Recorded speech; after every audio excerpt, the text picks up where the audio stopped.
Out with the old and the bad, in with the new. The Clemson Tigers turn the page to a new week and a new opponent. Clemson hits the road. They'll travel about 4.5 hours up the highway to Blacksburg, Virginia, to take on the Virginia Tech Hokies. Coming off a disappointing loss against Louisville, it's a great opportunity for Clemson to put the past behind them and get back on the winning track. And we're going to break the game down and talk about it all here on this episode of Around the Ball.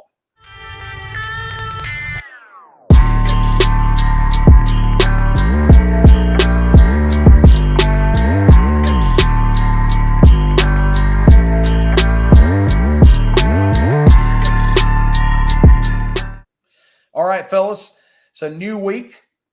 Clemson Tigers coming off a disappointing loss, but a chance now to flush that away. You don't control your own destiny anymore, but you get to control how you play this week. And you've got another tough opponent in a tough atmosphere, Lane Stadium in Blacksburg, Virginia.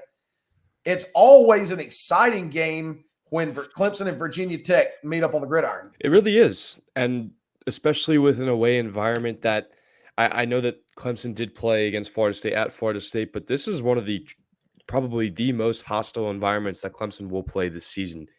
Virginia Tech are coming off a lost to Syracuse in a pretty heartbreaking fashion. We're up 21-3, and then Syracuse just stormed back, won an OT in a thrilling game at the Carrier Dome.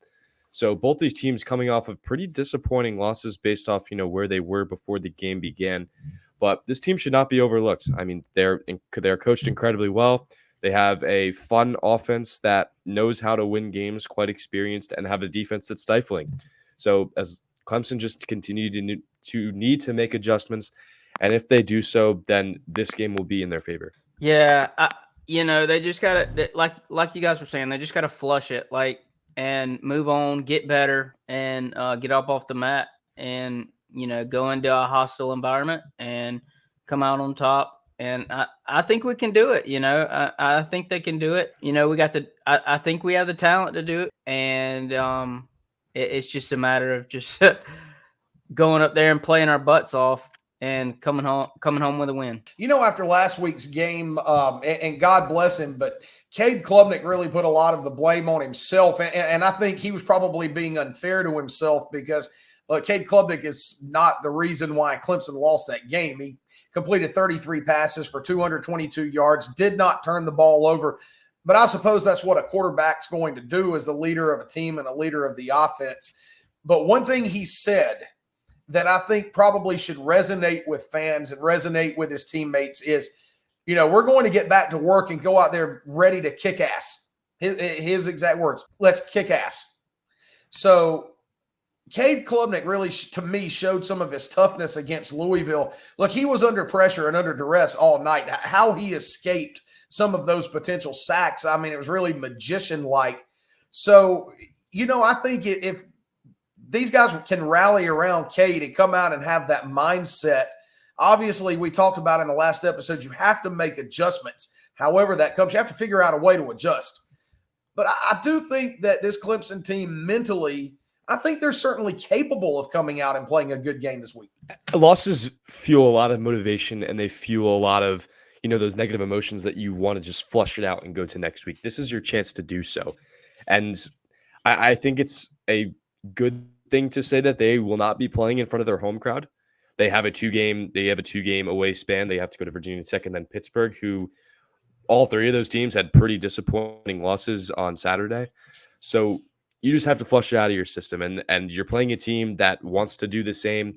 And on paper, generally the teams that do that have the better chance of winning in those instances. So for me, I think there are things that you need to do. There are things that you need to clean up, especially against a Virginia Tech team that does have some things that they can exploit, especially in how Clemson lost to Louisville on Saturday. But if Clemson are able to adjust and make those changes that haunted them against Louisville, I think that they will be okay. Yeah, so Cliff, what do you think about this game? As Griffin said, Lane Stadium is as hostile an environment as they come. I was there in 2017 when it was a top 10 matchup. I think at the time Virginia Tech was ranked 10th. Clemson came in ranked 3rd. It was college game day. It was a night game in Blacksburg. And, outside of Death Valley, it was just the most insane thing that I'd ever seen in my life. They can literally make the facade of the stadium sway under your feet with Enter Sandman. So, Clemson, it's more than just making the adjustments and, catering what they do offensively and defensively to what Virginia Tech's going to throw at them. You have to block out the noise in the atmosphere as well. You can't let things like that rattle you. You have to go in with a tough mindset and with the thought that, hey, last week is last week. We're going to come in, we're going to put our foot down and show everybody who we are and what we're about. Yeah, it's going to be tough, and but I think we have the athletes to do it. I think they have the mental capacity to go up there and flush last week's game and go up there with a fresh week of work and come up there, go up there and play a good ball game, play a good offensively and defensive ball game, and really do their best and come out with a win. And like you said, that stadium is very tough to play in, and but we've been up there before and won before, and so we know it can be done. I just know we can do it. Yeah, and look, we've talked at length about how Clemson fared against Louisville's offense. Well, let's talk about Virginia Tech's offense. They're led by Kyron Drones at quarterback. Certainly not huge passing numbers for this point in the season. 1,447 yards passing and 10 touchdowns, 5 interceptions, so a 2-to-1 ratio. But it starts with Drones, and he's a pretty athletic quarterback. He's got 2 really good receivers to throw to, and Bayshul Tootin, and Jaylen Lane. Tootin is the leading rusher. You've got Stephen Gosnell and Jaylen Lane at wide receiver. So you've got some weapons on this Virginia Tech team that you have to account for. They're a bunch that's not going to lay down for anybody on their home field, and they've got the athletes to make plays if you don't play sound assignment football. I think the biggest thing with this Virginia Tech team is going to be their rushing offense.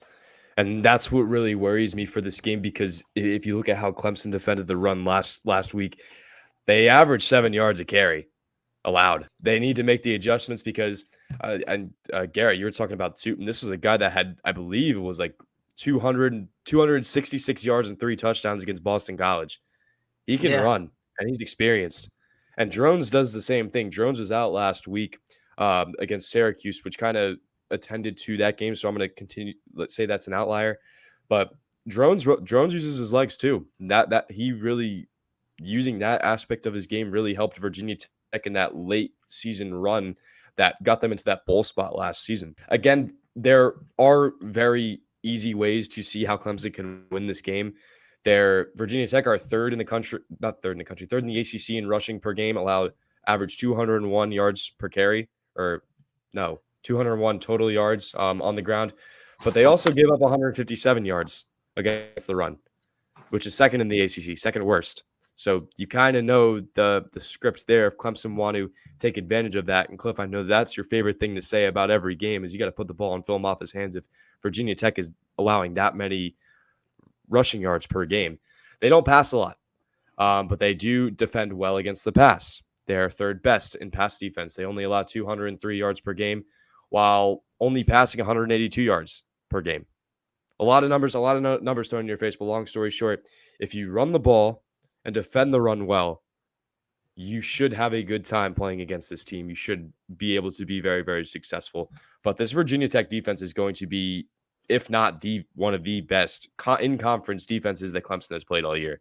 So that raises an eyebrow for me, especially in a hostile territory like Blake Blacksburg. Yeah, you kind of took the words right out of my mouth. Their running back, Tootin, I watched that game against Boston College, and that cat can run the ball. They kind of remind me of Louisville a little bit, at least in the running game. And I think something that's different than Louisville is, their quarterback is a good runner too, and their defense is, to me, is better than Louisville. So, but the one thing, since we're talking about offense, is the running game and Tootin and Drones and how they run the ball, and put up yards at will.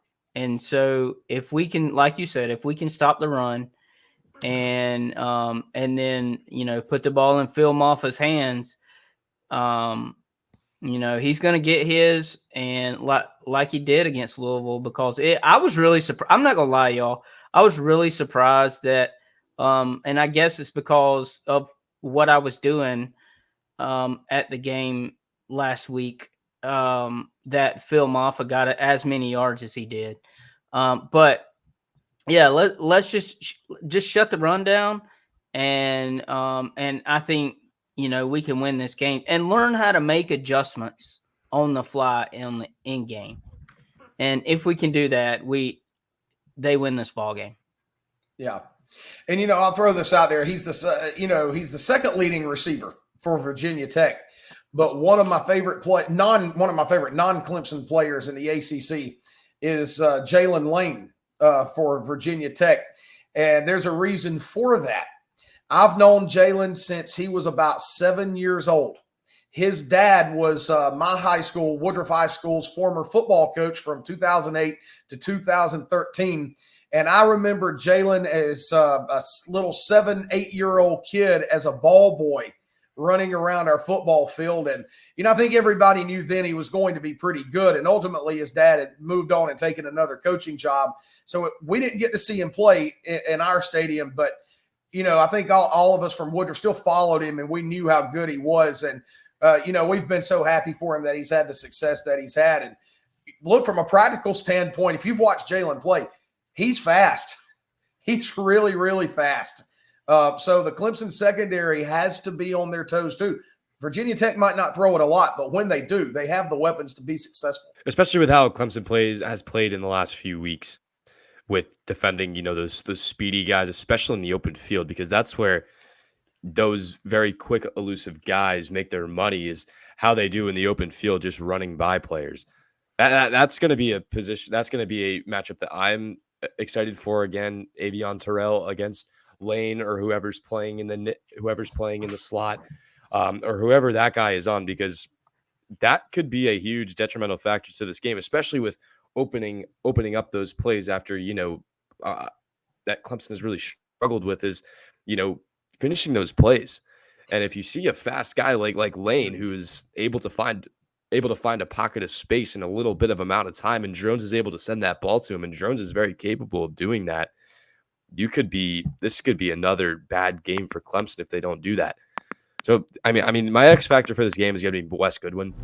If he's able to make those adjustments, if he's able to make those stops, because if Clemson is able to do that, they'll be able to get out of this game with a win. If you see those performances and the lack of adjustments that you saw against Louisville, you're going to see back-to-back losses, and I'm going to keep it very, very simple with you. Right. No, I agree 100%. And Cliff, I think a key for me, and this is really to kind of piggyback on what Griffin just said, is you've got to get pressure. You have to make adjustments, but you have to be able to get pressure. You have to be able to get Drones on the move and make him uncomfortable. Last week, Tyler Shaw was under zero threat of being touched by anybody. Yep. When he passed the ball, he didn't pass it a lot, but he was able to sit back there in the pocket and could have thrown himself a picnic and nobody would have touched him, which to me is just unfathomable for how Clemson's defense typically operates, or what we're used to seeing. So I don't care how you do it, but you've got to get some pressure on Drones. Yeah, I'm right there with you. The defensive line has to get pressure. My X factor, I've got two. My X factors on defense are the two linebackers, Woodaz and Barrett Carter, and because they look lost against Louisville, if you ask me, and they need to get better, and they need to get to that quarterback and just make it, like you said, make him uncomfortable. And they need to have more than 2 TFLs and 0 sacks. They need to get that quarterback on the ground, tackle that running back in the backfield, and do what it takes to make in-game adjustments. And like you said, Griffin, Wes Goodwin's got to coach better. Like they all have to be better on that defensive side, because it wasn't it wasn't the offense that caused the problem last week. It was definitely on defense, I feel like. So, yeah, the linebackers are my X factor. Yeah, I agree with that, guys. Now, over on the offensive side of the ball, I'll give you an X factor in this game for Clemson that we really haven't talked about yet, not on this episode or the previous one. But an X factor for me is the tight end play for Clemson, and namely Jake Brenningstool. He had probably the worst game I've ever seen him play against Louisville. He was a complete non-factor, and really, you saw a change late when Olsen Pat Henry came in and actually made a few good plays and had some catches late in that ball game. But Brenningstool, I don't know what was going on, and I know everybody has a bad game every now and then, but I think that limited some of the things that Clemson can do offensively, because I don't feel like Garrett Riley felt he could rely on his main tight end. And that's what's very difficult about what you saw on Saturday, is that your tight end's your safety valve. And there have been instances, I'm looking at that Virginia game, where when you have that facet working, especially, on things like third down, and I'm looking in this game, especially if you're getting Maffa finding success on the ball, first down, you keep it second and short, third and short, that's where you're going to look. So that's an aspect I want to see. I want to see Pat Henry more in this offense. I liked what I saw in the dying embers of that game. Although Brenningstool has the talent to do so, I want to see Pat Henry maybe implemented a little bit more. Kind of like what you saw 2 years ago with the Brenningstool and Davis Allen type of connection, where both of them kind of saw shares of the ball, both of them found success, which they have been. But that's something I want to see. I completely agree. Yeah, I think, again, I'm gonna, like you are doing, harp on the tight ends. They have to play better. You have to catch balls when they're right here.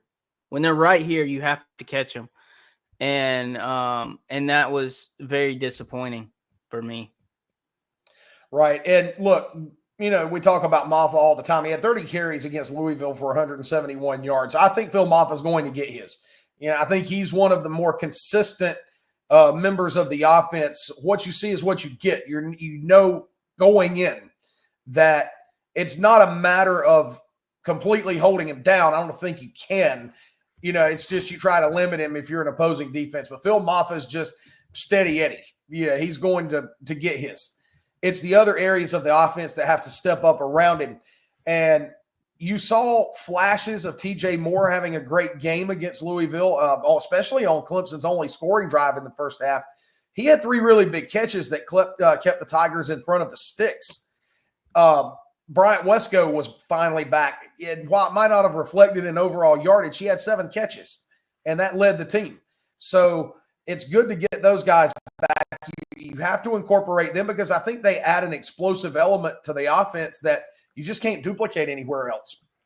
And look, TJ Moore missed a big catch inside the 1 toward the end of the first half, but that can happen to anybody. He was well covered on the play. And like Dabo said after the game, and I agree with him, TJ Moore is going to make 100 of those catches in his Clemson career. He just didn't make that one last night. It was unfortunate.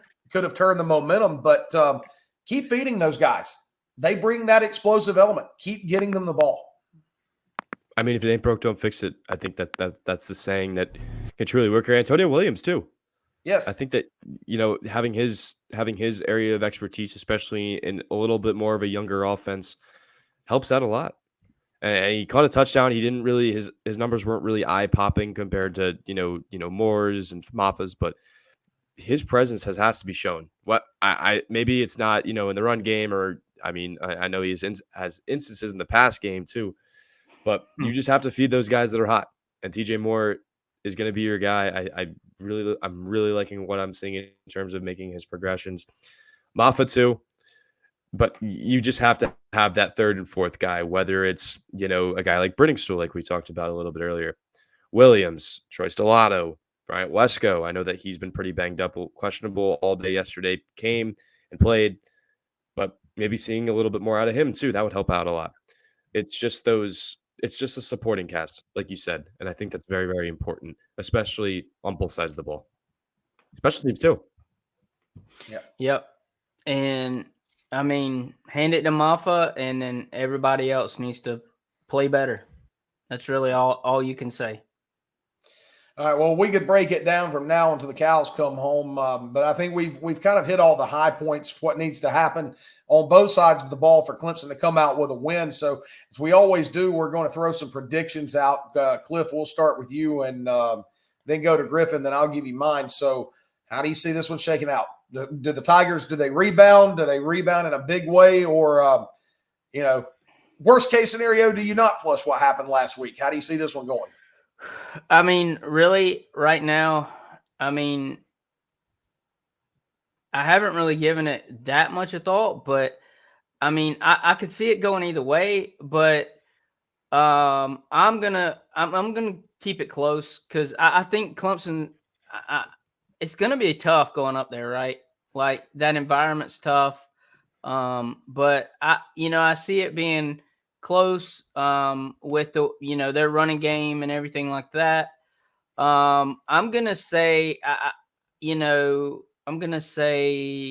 let's go 35-24.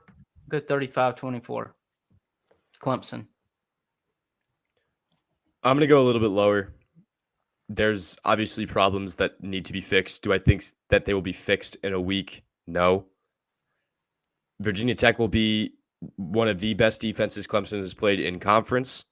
And if it's anything that I saw against Louisville, I think that could raise a little bit of some question marks. But I'm really optimistic about being able to execute the run game. I'm going to stay optimistic about being able to make those adjustments and defending the run, especially with Tootin. But for me, I do think Clemson wins this game.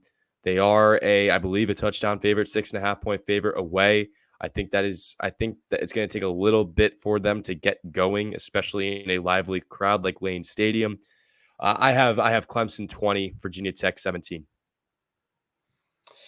And I'm going to stick with the trend of this being a close game. I choose to believe Clemson's going to win this game. I could certainly envision scenarios where they don't, if things continue the same, if no adjustments are made. But, I think that they'll find a way to make enough adjustments. I don't think it's going to be enough, as Griffin said, in the span of a week for this to be a wide margin of victory. I think going into a hostile environment, Virginia Tech is talented enough in several spots that they can do some things to make it uncomfortable for Clemson. And particularly after last week, had Clemson won, had Clemson beat Louisville, I probably would pick a wider spread than I'm going to. But Cliff, I think you're probably in the ballpark, and my prediction is fairly close to yours. Clemson 31, Virginia Tech 24. So there you go. I think we're all within about a 7 to 10 point margin. Yep. Yeah. It will be another close game.